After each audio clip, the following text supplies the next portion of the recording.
एक बार की बात है, मछलियों का एक व्यापारी नदी के करीब ही अपने आलीशान बंगले में रहता था। उसके दो बड़े प्यारे लेकिन बहुत ही नटखट बेटे थे। एक बार उसने घाट पर बेकार पड़ी अपनी कुछ नाव को पेंट कराने का सोचा। अगले दिन सुबह सुबह बाजार से एक पेंटर बुलवाया गया।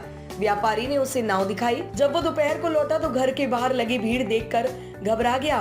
उसके दोनों बेटे काफी देर से गायब थे और बहुत खोजने पर भी नहीं मिल रहे थे। रो रो कर बच्चों की माँ की हालत भी खराब हो गई थी। तभी व्यापारी को पेंट का ख्याल आया। वह उस स्थान पर गया जहाँ वो नाव पेंट कर रहा था। पेंटर अपना काम पूरा करके जा चुका था। व्यापारी ने देखा कि उसने जितनी नाव पेंट करने को दी थी उसमें से एक नाव गायब थी। व्यापारी के दिल की धड़कनें तेज हो गई। वह समझ गया कि उसके दोनों बेटे ही नाव लेकर नदी में चले गए हैं।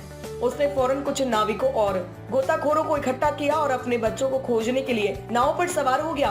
कुछ दूर ही गया था कि उसे दूर से एक नाव आती हुई दिखाई दी। थोड़ा करीब आने पर साफ हो गया कि ये उसी की नाव थी और उसमें बैठे उसके दोनों बेटे सुरक्षित थे। व्यापारी ने गहरी सांस ली और तेजी से अपनी नाव उनकी तरफ ले गया। अपने पिता को आता देख बच्चे डर गए, क्योंकि उन्हें पता था कि बिना किसी से पूछे उन्हें नाव ले जाने की अनुमति नहीं थी।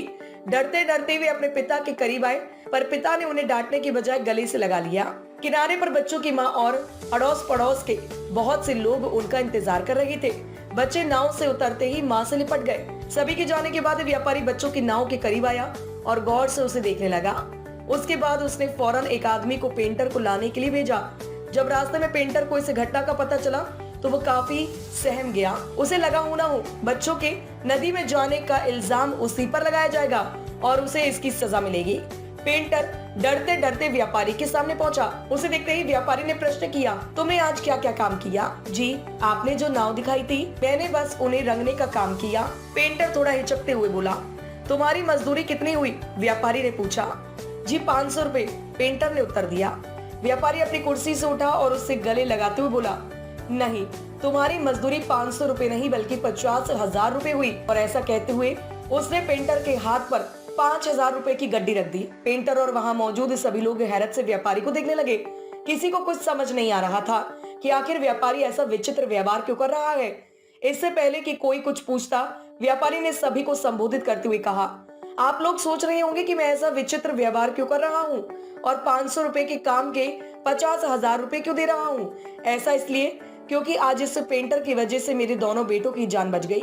दरअसल वे जिस नाव को लेकर नदी में गए थे उनमें एक छोटा सा छेद था, मगर नाव को पेंट करते वक्त इनकी नजर उस छेद पर पड़ी और इन्होंने बिना किसी से पूछे अपने आप उस छेद को भर दिया, जबकि ये इनका काम नहीं था और ना ही इन्होंने इसके कोई पैसे मांगे। अगर इन्होंने निस्वार्थ भाव से ये जरा सा काम नहीं किया होता तो शायद आज मैं अपने दोनों बेटों को खो चुका होता।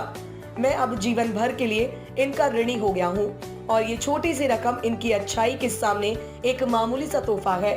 ऐसा कहते हुए व्यापारी ने अपनी बात पूरी की और वहाँ उपस्थित सभी लोग पेंटर के सम्मान में तालियां बजाने लगे। दोस्तों, वे कोई बहुत बड़ी चीजें नहीं होती जो एक आम इंसान को महान बनाती हैं, बल्कि वे छोटी छोटी चीजें होती नहीं जो हमें महानता तक ले जाती हैं। आज की इस दुनिया में जब ज्यादातर लोग सिर्फ अपना फायदा देखकर काम करते हैं, पेंटर का एक छोटा सा निस्वार्थ काम कितना महान बन गया। अंत में इस कहानी से ये सीख मिलती है कि हमें नेक काम करने के छोटे से छोटे अवसर को भी गंवाना नहीं चाहिए और खुद से ऊपर उठकर इस दुनिया को संवारने का प्रयास करना चाहिए।